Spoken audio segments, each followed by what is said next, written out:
Good evening, everyone, and welcome. I hope that you all enjoyed a nice summer and that you come to this year and to this place, to this school, ready and eager for what lies ahead.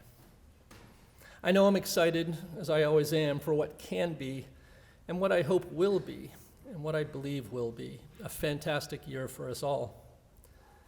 I thank you tonight for indulging me for a few minutes as I share with you what I believe to be an important ingredient in the recipe for our collective success this year. On the door of the training room at Phillips Academy in the fall of 1977 hung a sign, handwritten in pencil, if I remember correctly, stating the following: "If it hurts a little, that's good." The author was the old school athletic trainer at the time, a man with the perfect name for his role and his personality, Jake Bronk. There were more than 1,200 students at Andover in the fall of my freshman year, and I seem to recall that Jake, and everyone called him Jake, may have been the only full-time athletic trainer, though I may be mistaken. I don't know if students back then just didn't get hurt as much as they do today, but in hindsight, it's remarkable that one athletic trainer could serve the needs of so many student athletes. The words on the sign that Jake posted served multiple purposes. First, and practically, they likely reduced the amount of traffic that came through his doors, through the training room doors, allowing him to work on those who really needed his services.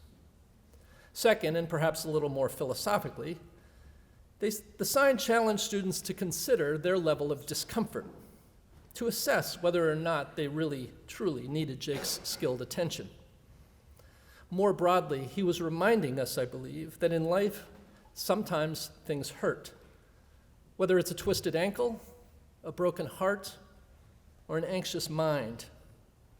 And he believed that this hurt, if it didn't become overwhelming, was a truly good thing. His words called for grit. He believed unambiguously that there was a value in some level of discomfort, and I believe he was a man ahead of his time. In the sign of our times, in 2019, Pomfret School employs 2.5 athletic trainers for a student body that is 30% the size that Andover was when I was there. We want to make sure that you're healthy, that you're safe, and that you're cared for. We have expert trainers, kind teachers, excellent learning support specialists, a state-of-the-art health and wellness center, compassionate school counselors and nurses, and advisors who stand ready to nurture, support, and console you at every turn.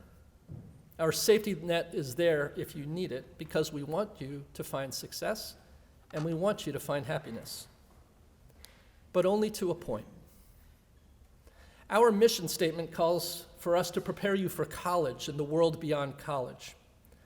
And that world is not always a nurturing, supportive, or caring place. There's a lot of hurt out in that world.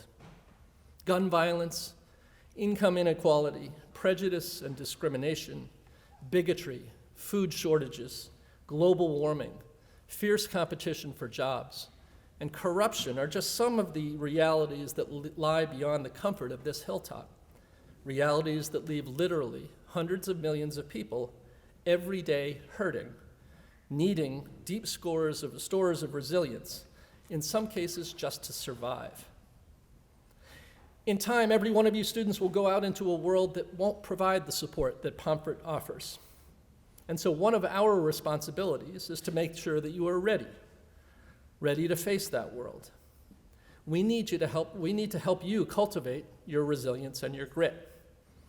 If you're willing to roll up your sleeves, engage deeply with challenges, and pursue solutions to the inevitable obstacles that will present themselves, even when it's uncomfortable to do so, you will have a real advantage in that world. The same holds true for you here at Pomfret. Don't listen to those who would suggest that life at Pomfret isn't the real world. It is actually a microcosm of that real world in more ways than you'd think. So we don't want that safety net to be too finely woven. As beautiful as this chapel and this campus are, Pomfret School is not a fairy tale. and your happily ever after here will require hard work and your ability to embrace some discomfort. This summer, Mrs. Richards and I watched the Amazon Prime show Big Little Lies. Spoiler alert.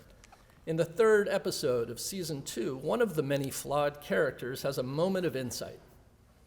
In front of a large audience of people, Madeline Martha McKenzie, played by Reese Witherspoon, is speaking about the challenges of raising children in the world today. Visibly upset, she says to the crowd in the auditorium, "We don't prepare them," that is, children. "We fill their heads with happy endings and happy stories and lies. We have to tell the children that life is an illusion and things don't work out sometimes." Now, in her moment of deep sadness and regret, Madeline may have been exaggerating just a little bit, but she's making an important point. Life isn't always easy. Sometimes it hurts. Success and happiness are not just going to be handed to us on a silver platter. We have to really work for them. And when things don't work out the way we want, the way we have planned, we get stressed, and stress can be painful. But some stress is necessary, and just the right amount of stress can be really useful to us.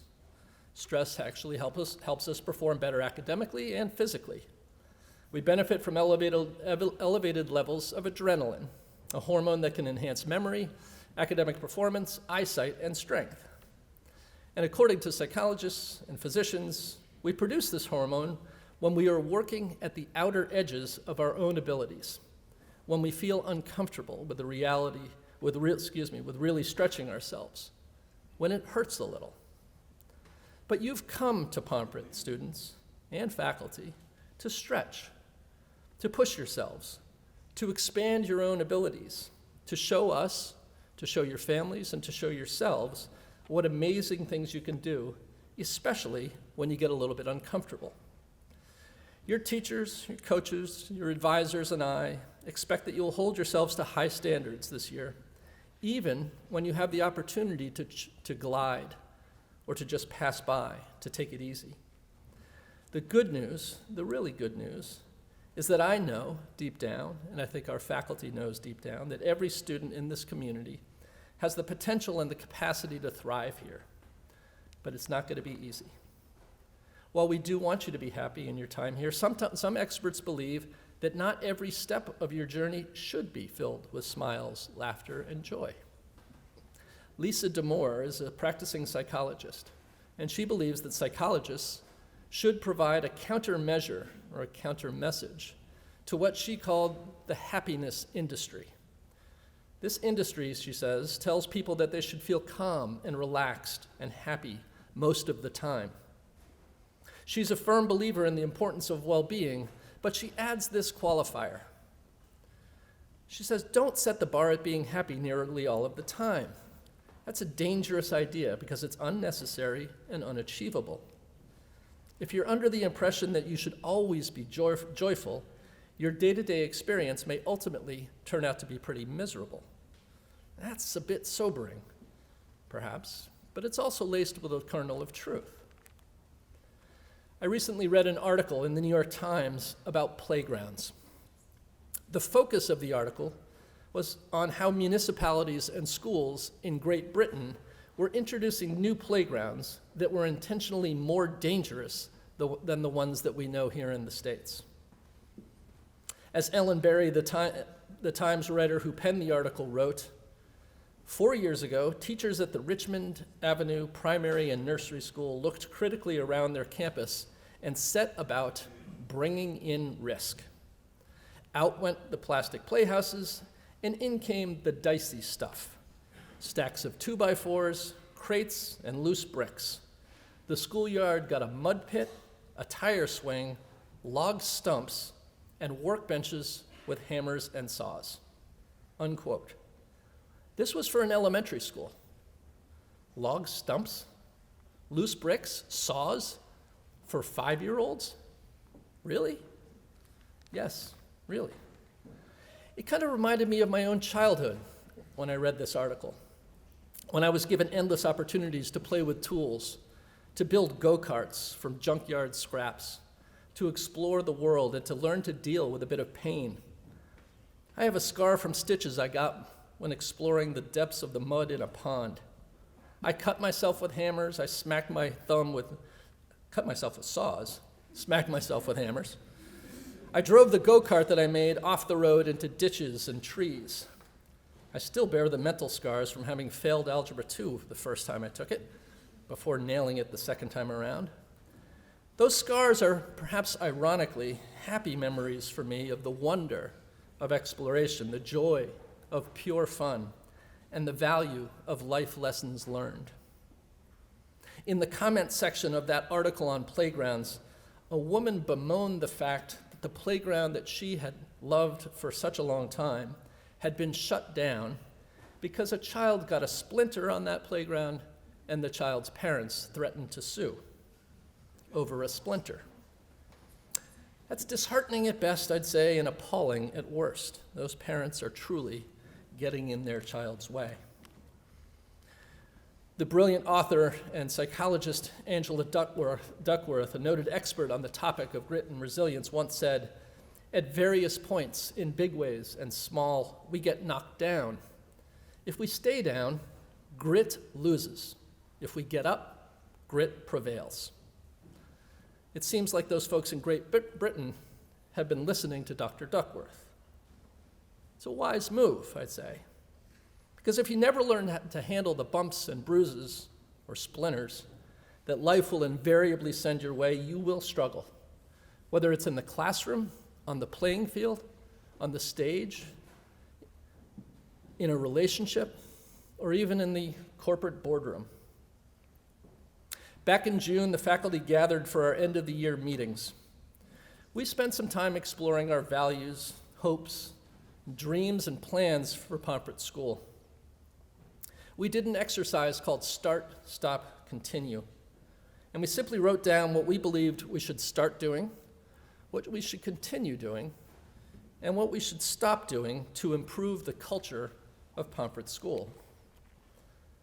While there are lots and lots of positive things the faculty thought that we should both start and continue doing, here are just a few of the things the faculty said we should stop doing because we ultimately believe it will be beneficial to you. Stop waking students up for class. Stop tolerating bad behavior. Stop lowering the bar for students. Stop allowing little things to slide. Stop allowing students just to pass by. Those are all quotes. Pomfret cannot be and should not be an overly sanitized playground. If we try to make sure that you never get hurt, if we overprotect you from yourselves, then we are failing at our mission. If we let the little things slide, if we don't ask more of you, if we shield you from the discomfort of consequences and don't make you learn to pick yourselves up, in the long run, you lose, just like that little girl whose parents threatened to sue over a splinter. You must learn to work through the challenges coming your way. We will be there to help in every way, but sometimes our approach may not feel like help. Like those playgrounds in Great Britain, Pomfret needs to be a place where you learn to live with the discomfort at working at the limits of your abilities, where you take some risks and fall down, and where you grow from living through setbacks and the ensuing and accompanying pain. Author and activist Helen Keller, the first deaf and blind person to earn a bachelor's degree from college, once noted, "Character cannot be developed in ease and quiet. Only through experience of trial and suffering can the soul be strengthened, ambition inspired, and success achieved." I hope and expect that you'll be deeply engaged, students, in all aspects of Pomfret School this year. I believe deep in my heart that you will each, every one of you, will find great success in this community over the next 9 months. In some real ways, however, I hope you'll have to face adversity too. And I want you to embrace that adversity. Because as Jake said, if it hurts a little, that's good. Thanks for listening. Now let's have a great year.